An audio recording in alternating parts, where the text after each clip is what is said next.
Hello everyone. आज हम एक पैसेज पढ़ेंगे, टाइम इज प्रेशियस। प्रेशियस का मतलब होता है कीमती, वैल्यूएबल, जिसकी बहुत कीमत होती है। तो टाइम जो है वो बहुत कीमती चीज है। Every moment of life is precious. Moment मतलब हर एक पल, हर एक क्षण, एवरी सेकेंड लाइफ का कीमती है। Time is the essence of life. Essence का मतलब होता है कोर या सार भी बोल सकते हैं, जो कि बेसिक क्वालिटी या सबसे इम्पोर्टेंट क्वालिटी होती है किसी चीज की। तो जिंदगी की ये जो सबसे बेसिक नेसेसिटी है वो है time. It is the wealth given to us by nature. ये एक धन दौलत की तरह है जो कि हमको प्रकृति के द्वारा दिया गया है। Every day all of us get 24 hours, nothing less, nothing more. Now it is up to us how we use it. हम सबको 24 घंटे मिलते हैं, चाहे अमीर हो, गरीब हो, छोटा बड़ा, सबको 24 आवर्स मिलते हैं एक दिन में। कुछ कम नहीं, कुछ ज्यादा नहीं। नाउ अब लेकिन हमारे ऊपर है, अप टू अस मतलब हमारे ऊपर डिपेंड करता है हम किस तरीके से 24 आवर्स को यूज करते हैं। People who know how to make the best use of every moment easily open the doors of success in their lives. जिन लोगों को पता है, पीपल प्लूरल में है, जिनको पता है किस तरीके से हर एक क्षण का अच्छा यूज लेकर आना है आसानी के साथ, तो वो दरवाजे खोल देता है किस चीज के लिए? सक्सेस, सफलता के लिए उनकी जिंदगी में। And those who misuse time get failures one after the other. और जो लोग इन्हीं 24 आवर्स को मिस यूज करते हैं, गलत तरीके से यूज करते हैं, तो उसके बाद उनको क्या मिलता है? असफलता हाथ लगती है। There is a saying that, एक कहावत भी है, spent time and spent words can not come back. जो खर्च कर दिया हो, स्पेंट मतलब जो कि उड़ा दिया हो, खर्च कर दिया हो, बिता दिया हो, बीता हुआ टाइम, और जो मुंह से निकले हुए वर्ड्स होते हैं वो कभी भी वापस नहीं आते। Everybody is tied by the limits of time. Tied मतलब कि बंधे हुए हैं सब लोग समय की सीमा के अंदर। Even God respects the boundaries of time. यहाँ तक कि भगवान भी जो समय की सीमा है इसको आदर देते हैं, रिस्पेक्ट देते हैं। क्योंकि आप देखोगे नेचर में भी तो क्या है, सूरज टाइम पे उगता है, सनसेट टाइम पर होता है, वेदर्स, सीजन्स, ये सब टाइम पे होते हैं। तो गॉड भी रिस्पेक्ट करते हैं समय की सीमा को। Work wins appreciation only when it gets completed in the requisite time frame. Appreciation मतलब प्रशंसा, तारीफ। किसी के भी काम को तभी तो अप्रिसिएशन मिलेगा जब वो कंप्लीट होगा एक रिक्वायर्ड टाइम फ्रेम के अंदर। रिक्विजिट इसका मतलब होता है रिक्वायर्ड या necessary for a particular purpose, कि जितना टाइम दिया है उसमें अगर कोई काम कंप्लीट हो गया तो ही लोग उसकी तारीफ करेंगे। Beyond the time allotted work loses all its utility, however good may have been its quality. और बियॉन्ड मतलब परे, अगर टाइम जितना अलॉट किया है उसके परे अगर टाइम गुजर गया तो जो भी वर्क होगा वो सारी यूटिलिटी, अपनी जो भी यूजफुलनेस है वो खो देता है, जितना भी बेहतर वो उसकी क्वालिटी रही हो। लेकिन अगर टाइम पे कंप्लीट नहीं हुआ तो सारा का सारा जो भी वर्क है वो वेस्ट हो जाएगा। इसलिए टाइम पर ही काम भी खत्म करना चाहिए। Just as the falling of rains after the crops have dried up have no use, ठीक उसी तरह जिस तरीके की अगर बारिश तब हो जब सारे के सारे क्रॉप्स ड्राई मतलब सूखे हो गए हों, तो तब तो उसका कोई यूज नहीं है। जब क्रॉप्स को उगने के लिए पानी चाहिए था उस टाइम पे बारिश का होना जरूरी है। तो ये यहाँ पे एक तरीके से कंपैरिजन किया गया है। तो यहाँ पे ऐसा बोला गया है कि एन एक्शन और help that comes too late, जो ज्यादा ही लेट आए तो तब उसका फायदा नहीं होता। मतलब सूख चुकी अगर फसल हो उस पर बारिश होना, तो ये तो उस तरीके से ही है, it has no use. Likewise उसी तरीके से when the time is past the deadline the work loses its importance and value. उसी तरीके से जब किसी का डेडलाइन खत्म हो चुकी है, मतलब इस समय से पहले जो काम खत्म करना था, वो अगर टाइम खत्म हो गया तो जो भी काम था वो अपनी इम्पोर्टेंस को खो देता है और अपनी वैल्यू भी खो देता है।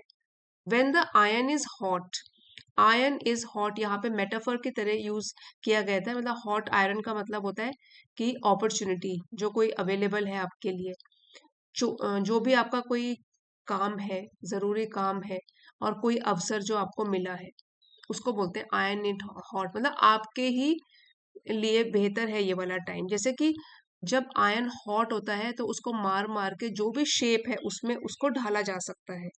तभी तो ये वाला एक इडियम भी है, strike when the iron is hot. When the iron is hot इसका मतलब है कि स्ट्राइक मतलब तब आप कोई कदम उठा लो जब आपके लिए स्थिति बेहतर है। तो जब आपके हिसाब से सिचुएशन चल रही है, it can be cast into whichever shape we want. यही आपको यहाँ पे बताया कि जब लोहा गर्म होता है तो उसको फिर बनाया जा सकता है, ढाला जा सकता है किसी भी शेप में। तो आपके पास भी जब समय आपके हिसाब से चल रहा है, अपॉर्चुनिटीज हैं, उसी टाइम पे अपने सारे मेहनत करके कदम उठा लेने चाहिए। Once it gets cold nothing can be made out of it. एक बार लोहा अगर ठंडा हो गया, कोई भी शेप में उसको नहीं ढाल सकते। However much we may beat the same. और एक बार जैसे कि लोहा ठंडा हो गया, जितना हम उसको मारें, हम उसको कोई शेप नहीं दे सकते।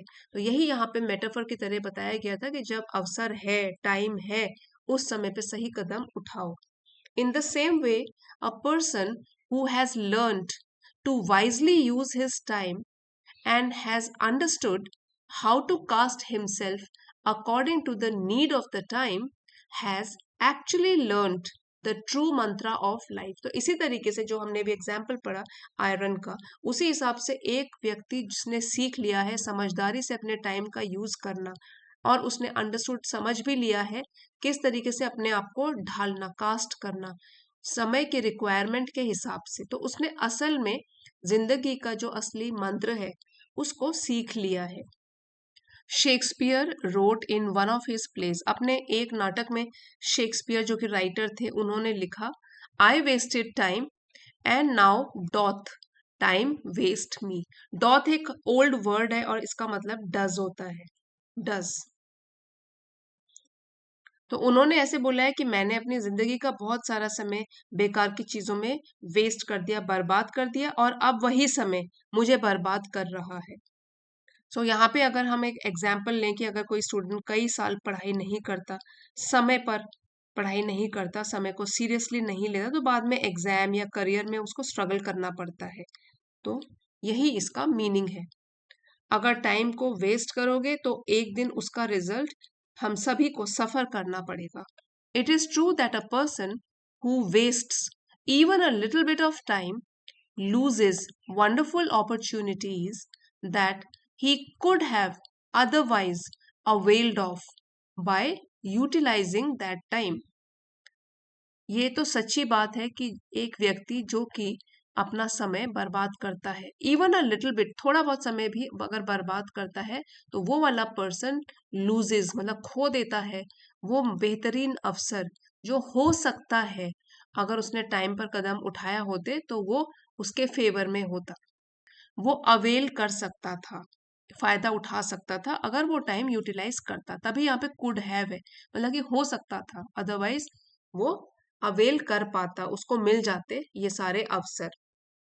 All the great leaders have one thing in common, they wisely utilize every moment of their time. सारे ग्रेट लीडर्स जो रहे हैं उनके अंदर एक ही चीज है जो समान है, कॉमन है, कि सब लोग टाइम का मैक्सिमम यूटिलाइजेशन करते हैं, वो भी समझदारी के साथ। When other people are busy wasting time in laziness, great men are busy in making plans for the future।